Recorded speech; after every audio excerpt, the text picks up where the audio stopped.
So hello everyone, कैसे हो सबके सब। यार आज की जो हमारी वीडियो होगी इसमें हम देखेंगे test pattern for Cognizant for the GenC profile. ठीक है, तो यहाँ पर जो है जो भी चीज़ें हैं यहाँ पर मैंने जो टॉपिक्स हैं आपके वो क्या क्या हैं उनको मैंने मेंशन कर रखा है। तो आपको जो टॉपिक एक बार पता चल जाएंगे तो आप जो कहीं से भी सारी चीज़ें पढ़ सकते हो और आपको एक पैटर्न भी पता चल जाएगा कि किस तरह का जो है पैटर्न को फॉलो करते हैं। अब यार एक मैंने पिछली वीडियो बना रखी थी जिसमें मैंने एक जनरल आपको आइडिया दिया था कि जो आपकी सर्विस बेस्ड कंपनीज होती हैं वो किस टाइप के क्वेश्चंस को पूछती हैं।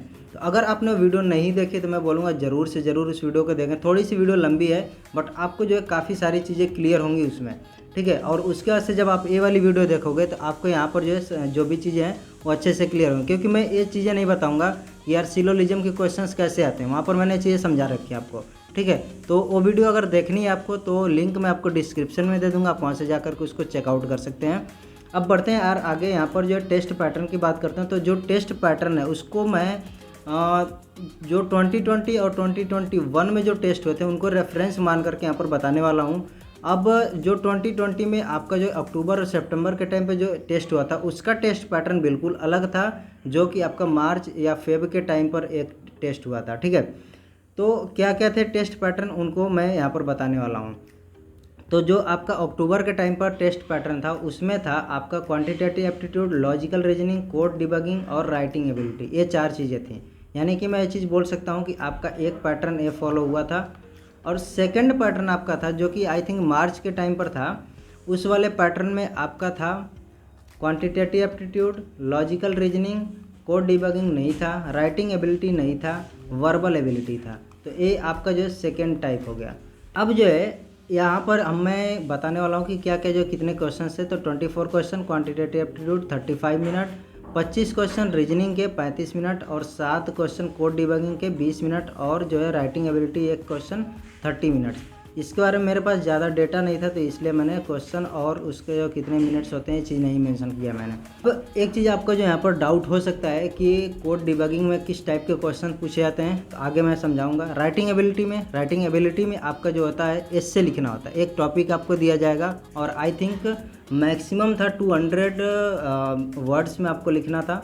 ठीक है, तो आपका राइटिंग एबिलिटी में कैसे लिखा जाएगा। वर्बल एबिलिटी ये चीज़ मैंने समझा रखी है। ठीक है, टॉपिक्स क्या क्या पूछे जाते हैं अब उसकी बात कर लेते हैं। अब यार एक चीज़ है कि अगर आपको कोई भी चीज़ नहीं समझ में आए तो आप जो है ज़रूर कमेंट कर सकते हैं, मैं ट्राई करूँगा उसका रिप्लाई करने का, आपको समझाने का। अब जो क्वांटिटेटिव एप्टीट्यूड में जो आपके जो भी टॉपिक्स हैं आप इनको नोट कर सकते हो फॉर द फ्यूचर रेफरेंस, कि जब आप इसके लिए प्रिपेयर करो तो आपके पास ये सारे टॉपिक्स हों कि क्या क्या आपको पढ़ना है। ठीक है, नंबर में आपका जगह नंबर सिस्टम, सिंप्लीफिकेशन, एचसीएफ और एलसीएम, डिविजिबिलिटी रूल और पावर साइकिल एक काइंड ऑफ आप बोल सकते हो सर्ड और इंडिसेस। इसमें क्या होता है कि किसी एक नंबर पर जो कोई पावर वाले जो आपका सिंप्लीफिकेशन करना होता है उस टाइप के क्वेश्चन होते हैं। काफ़ी लोग पूछे हैं कि इसका लेवल क्या होता है जो भी क्वेश्चंस पूछे जाते हैं। तो लेवल यार मैं बोलूँ बहुत आसान लेवल होता है। ठीक है, आगे मैं किसी वीडियोज़ में आपको जो क्वेश्चंस भी कराऊंगा और वैसे मैंने आपको कॉग्निजेंट के वीडियोज़ काफ़ी जो है आई थिंक 4-5 वीडियोज़ पड़ी होंगी ज़रूर चैनल पर, तो आप वहाँ से भी जा करके चेक कर सकते हैं कि किस टाइप के क्वेश्चंस आते हैं। बट जो मेरा एक्सपीरियंस है बहुत इजी टाइप के क्वेश्चंस होते हैं और जो सर्ड और इंडिसेस में क्वेश्चन होते हैं कुछ इस तरह के होते हैं जैसे 0.000 समथिंग करके 1 करके और उसके पावर में उसके जो है कोई पावर दे दे 1/2 1/3 इस टाइप के जो क्वेश्चन होते हैं वो जो है आपके इसमें सर्ड और इंडिसेस से पावर साइकिल में आप बोल सकते हो आते हैं। ठीक है, प्रॉफिट लॉस आपको पता होगा, average, time work, permutation combination, probability, percentage, simple interest और कंपाउंड इंटरेस्ट, फिर रेशियो, प्रोपोर्शन, टाइम डिस्टेंस और स्पीड वाला, अल्जेब्रिक एक्सप्रेशन में जो आपके XYZ वाले होते हैं या फिर ABC जिसमें A+B का होल स्क्वायर बराबर, इस टाइप के जो फॉर्मूले यूज करके हम उनको सिंप्लीफाई करते हैं, इस टाइप के क्वेश्चंस रहते हैं। फिर आपका फंक्शंस आते हैं, फंक्शंस में कुछ इस तरह के होते हैं कि अगर fx बराबर कुछ दिया है, gx इक्वल्स कुछ दिया है तो पूछ लेगा f ऑफ gx क्या होगा। ठीक है, इस टाइप के क्वेश्चन।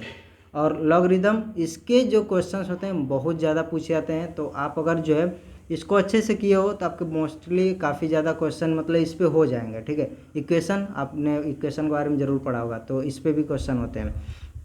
अब रीजनिंग पे बात करते हैं, कोडिंग डिकोडिंग आपको पता होगा, series, analogy, odd on out. Series में क्या होता है कि आपका जो है जैसे एक पैटर्न फॉलो करते हुए एक सीरीज हम बनाते हैं। ठीक है, तो अब इसमें भी दो तरह के पूछे जाते हैं। एक तो पूछ लेता है कि एक ऐसा टर्म जो कि इसमें जो है गलत टर्म है उसको आपको जो है फाइंड आउट करना होता है। और दूसरा होता है कि फिल इन द ब्लैंक्स आपको करना होता है, ठीक है, कि यहाँ पर कौन सा जो है नंबर आएगा, क्या चीज़ आएगा।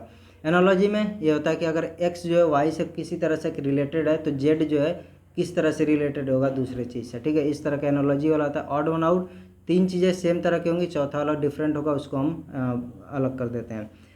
डेटा अरेंजमेंट, इसको हम बोल सकते हैं कि एक तरह से सिटिंग अरेंजमेंट काइंड ऑफ है। सिलोजिज्म का मैंने बता रखा है किस तरह क्वेश्चन होते हैं। ब्लड रिलेशन, पैसेज इन्फरेंस, ये चीज़ जो है आप जब एक बार क्वेश्चंस को करोगे आगे तो आपको ये चीज़ें समझ में आ जाएंगी। डेटा इंटरप्रिटेशन बता रखा है। डेटा सफिशिएंसी, इनइक्वालिटीज़ में कुछ आप बोल सकते हो कि इसको हम वहाँ पर भी रख सकते थे, आपका क्वान्टिटेटिव एप्टीट्यूड में भी इस टॉपिक को रख सकते हैं, ठीक है, तो कहीं पर भी हो सकता है। और इसके बाद से आपका डायरेक्शन सेंस, डायरेक्शन वाले क्वेश्चन हो गए। लॉजिकल ऑर्डरिंग या सीक्वेंसिंग वाले, तो इसमें जैसे कि अगर मैं बोलता हूँ कि यार ऑर्डरिंग का मतलब हो गया कि 5 वर्ड 4 वर्ड दे दिया और बोलेगा कि इसको एक ऑर्डर में लिखो, ठीक है, एक लॉजिकल ऑर्डर में इसको लिखो। जैसे फॉर एग्जांपल अगर मैं बोलता हूँ कि मेरे पास यहाँ पर वर्ड्स हैं, 5 वर्ड्स हैं, वर्ल्ड हो गया, कंट्री हो गया, फॉरेस्ट हो गया, ठीक है, ट्री हो गया, फर्नीचर हो गया। तो अगर मैं इनको एक ऑर्डर में लिखूं तो एक मेरा ऑर्डर कुछ इसी तरह का बनेगा, ठीक है, कि सबसे पहले वर्ल्ड है, वर्ल्ड के अंदर क्या होगी, कंट्री होगी, कंट्री के अंदर फॉरेस्ट होंगे, ठीक है, और उसमें जो है ट्री होंगे, और ट्री को हम जो है काट करके क्या बनाएंगे, फर्नीचर बनाएंगे। तो एक ऑर्डर है, ठीक है, लॉजिकल ऑर्डर बन रहा है। तो उसी तरह से आपको जो है अरेंज करना होता है। स्टेटमेंट, कंक्लूजन, ये चीज़ बता रखा है, ठीक है। सिटिंग अरेंजमेंट, ये चीज़ आपको पता होगा। अब जो है डिबगिंग वाले, कोड डिबगिंग वाले कैसे क्वेश्चन होते हैं, तो ये जो है आई थिंक 2020 में ही इंट्रोड्यूस किया गया है, जिसका नाम दिया गया था ऑटोमेटा फिक्स। और इसमें जो 3 तरह के क्वेश्चन होते हैं।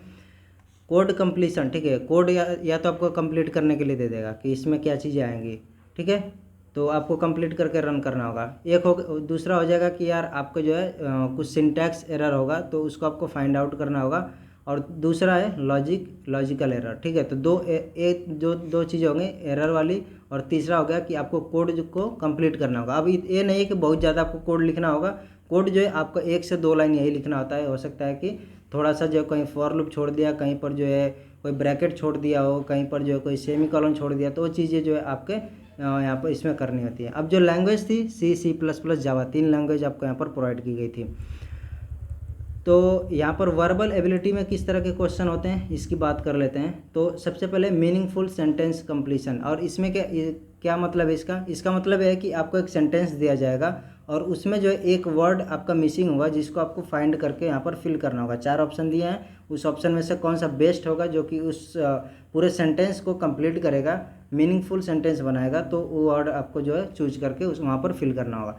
Error finding in sentence, error आपको पता करना होगा कि कहाँ पर एरर है। फिर फाइंडिंग करेक्ट अल्टरनेटिव सेंटेंस, तो आपको एक सेंटेंस दिया है, ठीक है, बोल देगा कि ये वाला जो सेंटेंस है इटैलिक में जो लिखा गया है या फिर जो बोल्ड में लिखा गया है, इस वाले सेंटेंस का जो है कोई अल्टरनेटिव जो बेस्ट इसको डिस्क्राइब करे वो आपको जो इसमें से 4 ऑप्शन में से चूज करना होगा, ठीक है। सिनोनिम्स, ये चीज़ आपको पता होगा। एंटोनिम्स भी पूछे जाते हैं। Meaningful passage completion by arranging sentences, तो यहाँ पर क्या होता है कि आपको जो है 4-5 सेंटेंस दिए जाएंगे, उनको जो है एक मीनिंगफुल ऑर्डर में आपको जो एक पैसेज बनाना होता है, ठीक है, तो आपको उनको बस अरेंज करना होता है। रीडिंग कंप्रीहेंशन पैसेज, ये आप इस पे जो है 4-5 क्वेश्चन आ जाते हैं। तो इस तरह से आप जो है वर्बल एबिलिटी वाला भी आपको समझ में आ गया होगा। इसके बाद से आप जो है सोच रहे हो कि कोडिंग के लिए हमें कितना पढ़ना चाहिए, तो कोडिंग के लिए जो आपको चीज़ें पढ़नी चाहिए यहाँ पर मैंने मेंशन कर रखी। डेटा टाइप आपका array, string, looping statement, conditional हो गया, फिर पॉइंटर हो गया, फंक्शन हो गया, स्ट्रक्चर और क्लासेस, ठीक है। तो ये चीज़ें हैं आपके जो टॉपिक्स हैं, इतना आपको कम से कम आना चाहिए, जिसके बाद से जो है आप जो भी क्वेश्चन हैं उनको कर पाएंगे। और अगर ये चीज़ें आती हैं तो आपको इंटरव्यू में भी काफ़ी ज़्यादा हेल्प करेंगी, ठीक है। तो आई होप ये चीज़ें आपको समझ में आ गई कि टेस्ट पैटर्न क्या होता है और कौन कौन से टॉपिक्स आपके पूछे जाते हैं। अगर फिर भी आपको कोई डाउट है तो आप कमेंट कर सकते हैं, मैं ट्राई करूँगा आपके सभी कमेंट्स का रिप्लाई करने का, ठीक है। तो मिलते हैं नेक्स्ट वीडियो में। Till then take care, bye bye.